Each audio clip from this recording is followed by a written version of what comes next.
This is Listen Lakeland, the show that keeps you up to date on all the things that make our city a great place to live, work, and play. Today's host is the Executive Director at Lakeland Now, a community-supported local news organization dedicated to cultivating civic engagement in Lakeland through freely accessible, locally driven news. She's a graduate of George Washington University in Washington, D.C., and serves on the boards of Lakeland Vision and Friends of Colt Creek State Park.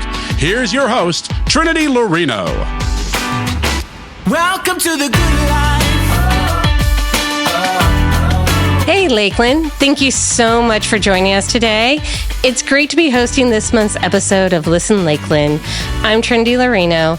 This show is an extension of Lakeland Vision. For over 2 decades, Lakeland Vision has been a voice for the citizens of Lakeland, working with community stakeholders to create a bright future for our city. And today on Listen Lakeland, we are going to be talking all about one of the main initiatives of Lakeland Vision, and that is creating a vibrant economy with lots of employment opportunities for the citizens of Lakeland. And I have a wonderful guest today. Her name is Sara Taylor from GMF Stale Group. Welcome, Sara. Thank you. Thanks for having me. And this is not your first time. This is not your first rodeo. It's been a couple of years knocking some rust off. Yeah. Well, welcome back. And Thank a you. lot has kind of happened within this industry and within this field. We just, so in my role as Executive Director of Lakeland Now, we partner with Lakeland Vision, and we just did a community forum event called Heard Voices of Young Lakeland, where we were talking all about like the vision and also the challenges that young people have, for quality of life issues in the city. Like, what do they want from their city? What are the obstacles for people in the city? How do we build the Lakeland that people under 40 really want to see, be a part of, raise their family in? And you were one of our panelists. So Yes. thank you very much for Absolutely. that. And I know from that you came here from Nashville, Yes. but you married a Lakelander, a longtime Lakelander. Yes. So how many generations? 6 generations. A 6th-generation Lakelander. But you guys were in a position where you could live pretty much anywhere at that point. Exactly. And you were in Nashville, but you were the one who advocated for Lakeland. Yes. Yeah. So originally from Nashville, and we were at a point in our life where it was COVID. Everything in the world had flipped upside down. His job in the music industry had gone remote. And I said, what's next for us? And he said, well, we can go anywhere. And I think he was thinking Dallas or, Savannah is what I like to say, just somewhere that, very trendy and people know about. And I had visited Lakeland while we were dating, and I just fell in love with it. I fell in love with the palm trees and the simplicity of it. I loved just everything I felt when I was in Lakeland. And I said, I want to go to Lakeland. And he said, all right, can you start looking at a job there? And because when I was originally looking for a job in Nashville because of COVID, just didn't have much luck. And as soon as I started applying in Lakeland, I started, receiving callbacks and was having a lot more success. And that's when I found the job at GMF. That's wonderful. How long has it been now? It'll be 6 years in July when we moved, and also 6 years at GMF because I started very quickly as soon as we moved down. And still very much in love with this city and very happy about your decision. Exactly, yeah. And I definitely a part of that is my employer and where I get to work. I think that really makes or breaks a lot for people when they relocate. That's such a big deal and it matters. But yes, I still love Lakeland. I love Florida. And this is absolutely where I want to build my life. That's wonderful. I think that's a wonderful thing to hear. And, I certainly felt the same way when I moved here 10 years ago, that this was just the place where I wanted to put down roots and finally feel like I had that sense of community, which is a theme that kind of keeps coming up again and again, that's something I think a lot of people are really, truly looking for. And in Lakeland, if you put in the effort, it feels like it can be like creating real community is something that can actually happen here. But I want to talk a little bit, Pooh, about about the field that you're in with GMF Steel Group, about construction. And one of the things that we've been looking at and thinking about and talking about a lot on the Lakeland Now side, but also relates to the Lakeland Vision, is the fact that these high wage, high skill, construction trades jobs have been really resilient in this economy. Like, we were just looking at some data points around average salaries versus the rise in cost of living, and across fields, one of the most resilient places where wages are actually keeping up with the current cost of living has been in these trades. Exactly. Yeah. And I think, construction isn't slowing down, even during COVID, right? I was hired at GMF during COVID. So to receive a job in construction in COVID, one thing that was really attractive was construction was considered essential, and I knew it wasn't going to go anywhere. Mm-hmm. So that was really interesting to me, as well as what I have gotten to be a part of at GMF and getting to see the adjustments we make for our people based on the economy. It's not a night and day switch, but our management and leadership, they're really great at making sure they're in tune with what's going on in the economy and how that's affecting our people. Because if cost of living rises, that affects our people, and if they stay and if they create their life in Lakeland. So that's absolutely something that we look at. And you're right, the trades and the craftsmanship, that has not slowed down, and it will not slow down.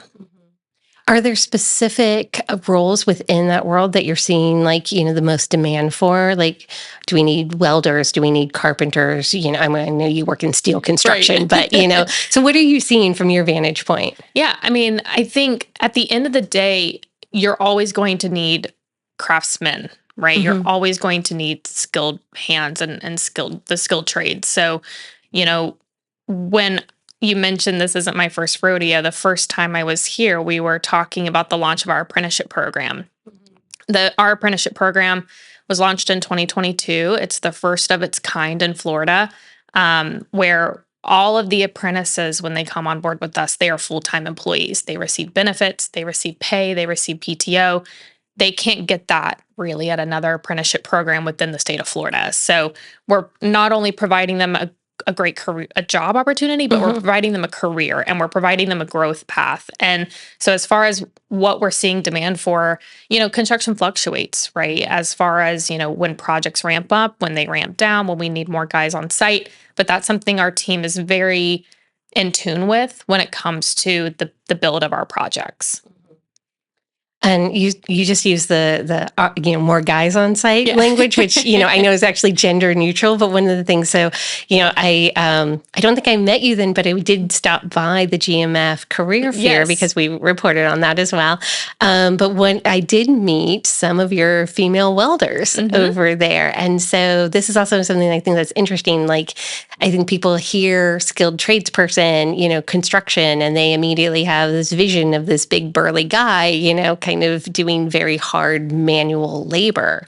But with technology and the workforce itself and the demands have actually changed a lot. Can you speak about that a little bit? Yeah, I think at the end of the day, when we hire an ironworker, for example, they have to physically be able to perform the job. At the end of the day, they've got to be able to walk the steel. They've got to be able to throw deck, is what we call it. And that requires a lot of physical labor. So if you're a woman and you could do that, great. That's what we want. But at the end of the day, for us, when we're hiring, it's making sure that they're able to do the job, right? When we hire our apprentices, really the minimum qualification is that they have to be 18 to be an apprentice. But what we also tell them throughout the interview process is we are also looking for what we call industrial athletes. They have to be able to physically perform the job. But there's so many opportunities within construction that aren't, the blue collar, quote unquote, positions. There are positions. I'm in marketing. I'm in talent acquisition. There are positions on the backside in project management and pre-construction. So there's so many opportunities within construction for so many people. And I remember when I was talking to your CEO, he actually, it's funny that you said that sort of athletic mindset, because he mentioned to me then that He sees a lot of really successful candidates who come out of sports and athletic programs here. So from a recruitment, that's something that you guys are looking for? Absolutely. I mean, I played collegiate volleyball. So the construction industry, I think what people forget is that it's a competitive industry at its core. To have to bid on jobs to win them, you're competing with other people from the get-go. So it's a competitive industry, but that's absolutely something we look for is competitiveness because kind of a quick side story, a few years ago when I was getting involved in talent acquisition, our CEO and I had a conversation and we said we really need to identify what makes A-level talent at GMF. Who are those people at GMF? What does it mean to be that?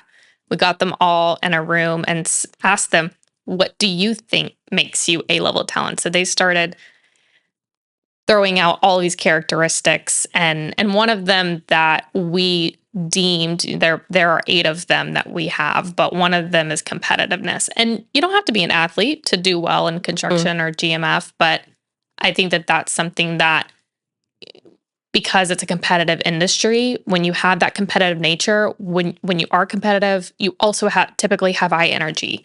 You also are coachable. You're also able to adapt to new situations. So whether it's in the office, the plant, our field, like having that competitive nature at its core is really important. And we see a lot of success at GMF. Do you think it also has to do with like the team sort of aspect, the team player aspect of that as well? You know how to be competitive within a context, but also very much be a team player with those that you are surrounding yourself with. 100%.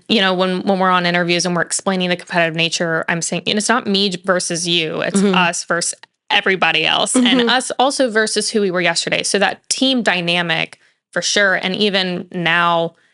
Construction and where we are at GMF, all of our staff, they're on site. They are in person. No one's really remote. So having that team dynamic, that synergy between people, having the relationships with your coworkers is really critical.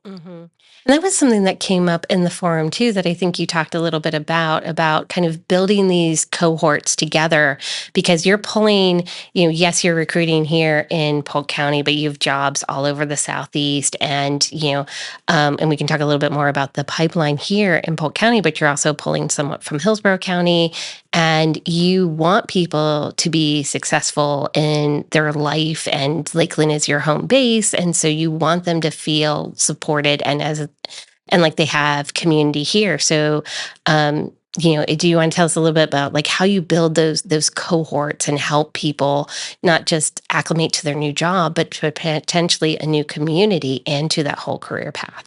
Yeah, I think it first starts with the culture of your company. If you don't have a culture that does well of accepting new people and just getting them ingrained at the start, you're going to have trouble retaining them. But to your point of kind of building those cohorts, when we bring in interns for the summer, we put them in housing with our partnership with Florida Southern. We put them in housing, near downtown Lakeland where they can walk. And that's been really successful with them because they're all living together, creating that personal and professional relationship at work that then when they all decide they want to walk to 1961 or Black and Brew and have a bite to eat together, they're getting to experience the community of Lakeland as well. So that then, and we explain this in the interview process, even when we're bringing them in as an intern, that if we hire you as an intern, our goal, if all things go well, is that we bring you in full time. Like that's the plan and that's the goal. So at the end of the summer, the goal is to put an offer together for you full time for when you graduate, that you don't have to worry about it when you go back to school, but then you're coming back to GMF with the same group that you had as an internship class, that you already kind of have this community that you're bringing in yourself. But of course, you're going to have people who are coming out of state. We just hired a lady who's coming from Ohio. So how do you make sure that when she gets here and she relocates and completely uproots, how do you make sure that you're providing a great experience at work and opportunities to show her around Lakeland too? Yeah.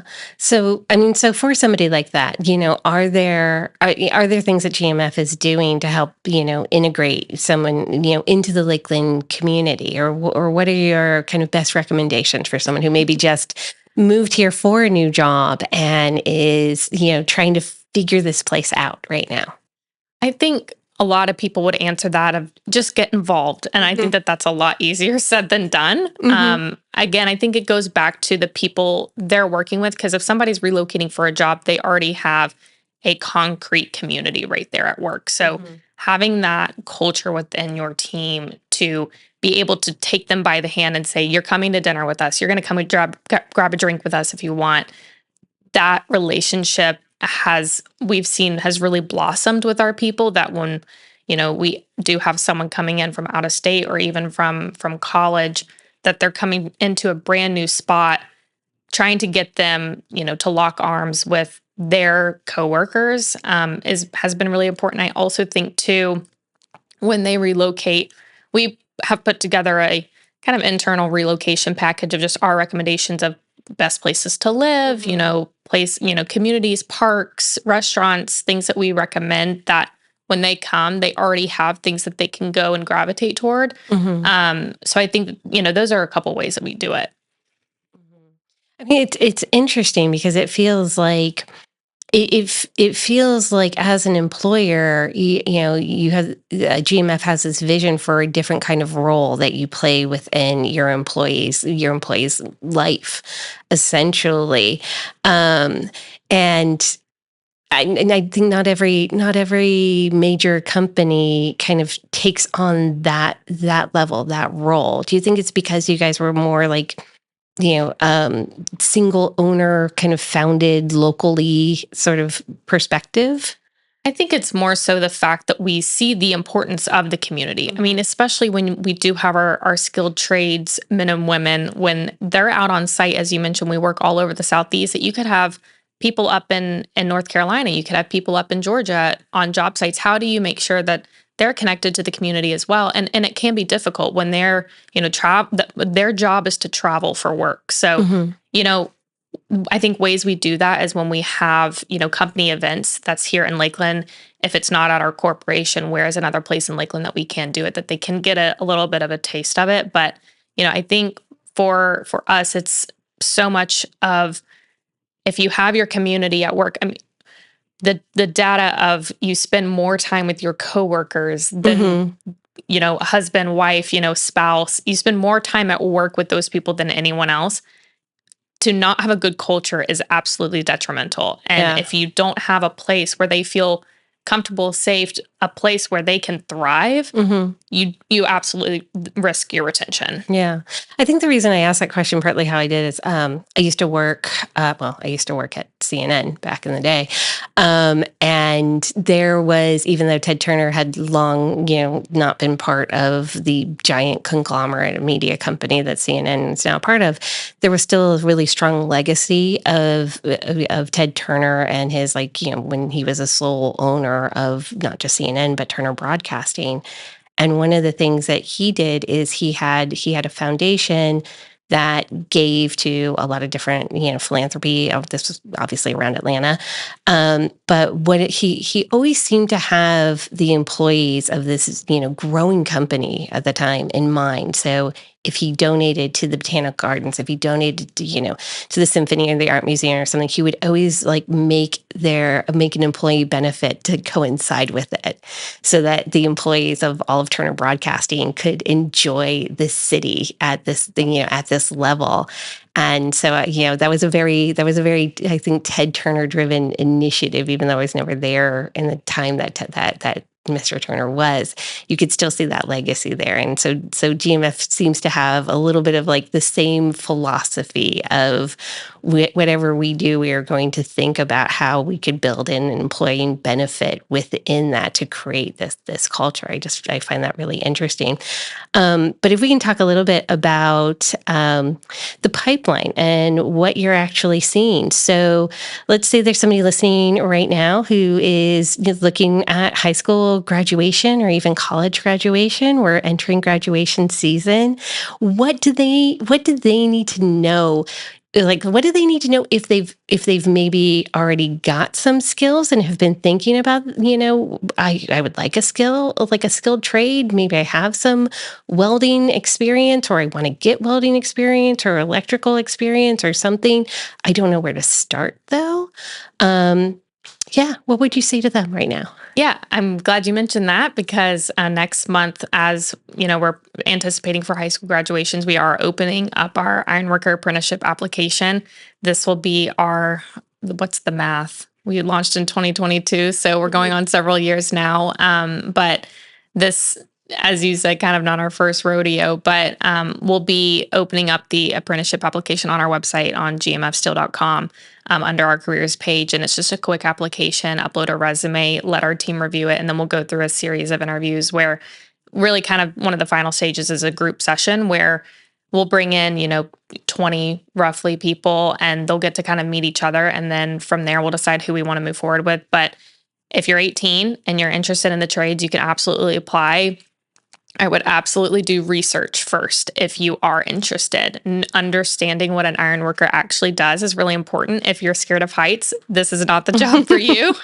But if you like working with your hands, if you like working hard at the end of the day, like those kind of key traits, we're looking for soft skills. We can teach you the ironworking application. That's what the apprenticeship program is for, is essentially earn while you learn, right? You're a full-time employee, earning a salary, earning pay, but also getting to learn a trade while you do it. So it's similar to a trade school and that you're getting the classroom education as well as the hands-on training. But you're building jobs, right? We're currently building the new University of South Florida football stadium. We've done a lot of work at Tampa International Airport. We're building the new Terminal D. So if you like the idea of being on really, really massive projects that are regionally and nationally known, and you want to put your fingerprints on those, this is a really great opportunity. But do research on GMF and kind of who we are and the projects we build, but also make sure that this is something that you could see yourself doing because it's hard, right? It's not for everyone.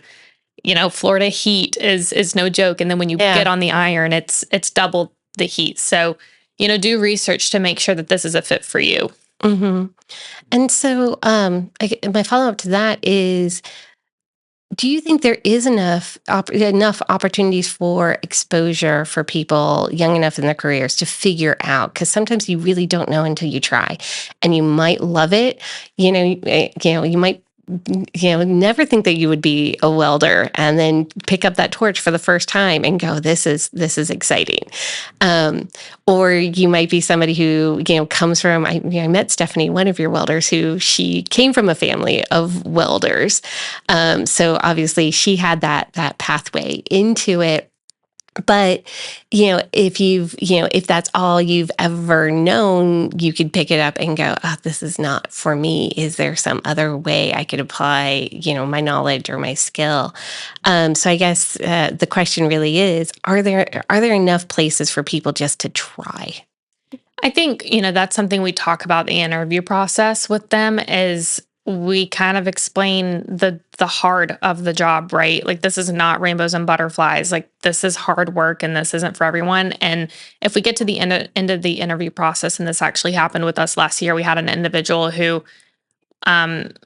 we knew that this probably wasn't the right fit for him, but there were a lot of really good traits about him that we said, there's probably still a fit here at GMF. Where could that be? So I got a whole different team involved in one of our different departments. I said, I have this candidate who this is what he applied for, maybe not be a fit for this, but I think could be a fit here. Instead, let's have another conversation with him and explain to him why we don't think that this is a long-term fit for him. Because the apprenticeship program is a 3-year program. It is a commitment. Like there's not a lot of try before you buy situation. So that's why in the interview process, we're so honest and transparent with them of this is the demand of the job. Mm-hmm.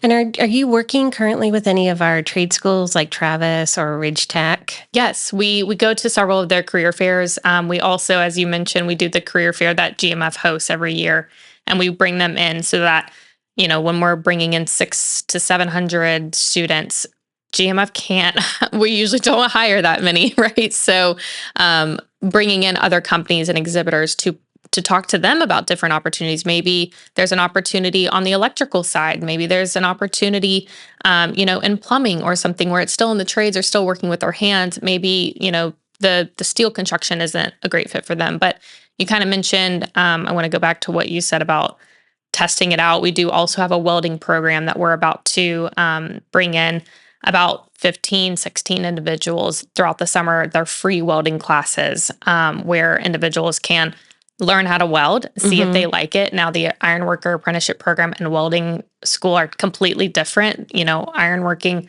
you do get some exposure to the welding, of course, but in welding, you're not going to get exposure to the ironworking. So, this is interesting. I don't think I realized that those are really two different skill sets. Very, yeah. So, ironworking, those are your guys who are actually building erecting the job on the job site. And so there is welding aspects involved in it, absolutely. But you can also be a good ironworker and not know how to weld. So it can go hand in hand, absolutely, but they are different skills. But the welding program is an opportunity if someone is interested in how to weld. That's typically for high schoolers who are that's something they hear a lot as welding. So we do have a program where they get to learn directly from our talent development manager, as well as Stephanie, who you mentioned, who started at GMF as a welder and, wanted to help individuals learn how to weld and grow their skill set. So they get to learn with them for about 5 weeks.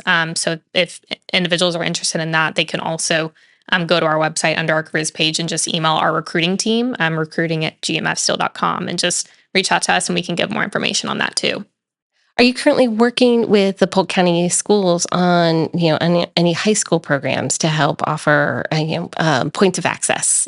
Yeah, we've got several connections within the Polk County school district, and especially Sara Vespa, our general counsel, is on the Lakeland Chamber Board, specifically in education. So she's got a lot of connections there that we get to work with, and that really comes to play when we have our career fair, where we get to get all these students in, and we will bus them in. GMF funds that busing to just get them to the site, but I do think that there can be more connection with those individuals because, we do understand that they have their programs and we have ours. But I do think one, key aspect that we can work on is, GMF, for example, we have all of these resources. We have all these people. We're going to all of these career fairs, but that's a lot of time and energy and resource for our internal employees to go to all of these fairs. I think we need a more central repository where if it is the GMF Career Fair, there's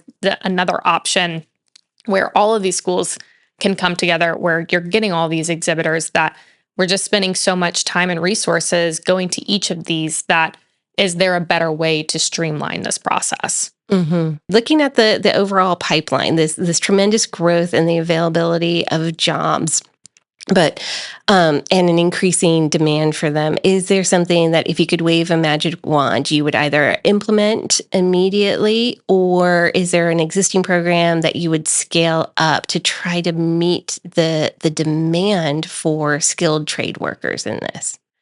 I think that's a very hard question to answer. I don't think much about the magic wand possibility. I understand your question, though. I think if I could ask of anything or do anything, it would be to increase the exposure to young individuals about skilled trades. Even as you mentioned, Stephanie grew up in a welding family. That's very common in the industry, that if you're born in blue collar, you die in blue collar. And I don't think that always has to be the case. You can transition over into the office, for example. That's something we talk to our apprentices about when they start. They go throughout all this field training. There is a path where after they receive all this training, they have all this growth, they can move into the office in a managerial role, or if they want to stay in the field, there are opportunities for that too. So I think if anything, it's to increase the exposure to young individuals, especially middle school, right? We've done a lot with high schoolers. I think the reason we don't tap into the middle school as much is just so much can change during their time from when they're in middle school to high school to even adult. That's a very key transition as they're growing as an individual, to continue to expose them to different opportunities. I think, as you said, is there a try before you buy situation? I think that could be a good example of middle school, high school, where you do have the opportunity where you can expose them earlier on. Mm-hmm. I think that's wonderful. I think, I've shared with you in the past that, I'm a first generation college student. My dad was a mechanic most of my life and then transitioned to a business owner. My brother's been a welder. And I do think, there's been this huge push to everybody going to college, that is the only pathway to build a sustainable life. And we're seeing a real reset in that. And so I think the more opportunities we have for people to explore the potential careers within these skilled trades. And again, they're showing themselves to be far more resilient from some of the economic winds, that are kind of coming our way, and the shifts and the changes in technology. So thank you so much for being part of this conversation today. And I want to thank you all out there for either tuning into this show on WLKF or for listening to the podcast at lakelandvision.org. Your feedback is very valued, and we encourage you to head over to www.lakelandvision.org to participate in our monthly survey related to today's show topic.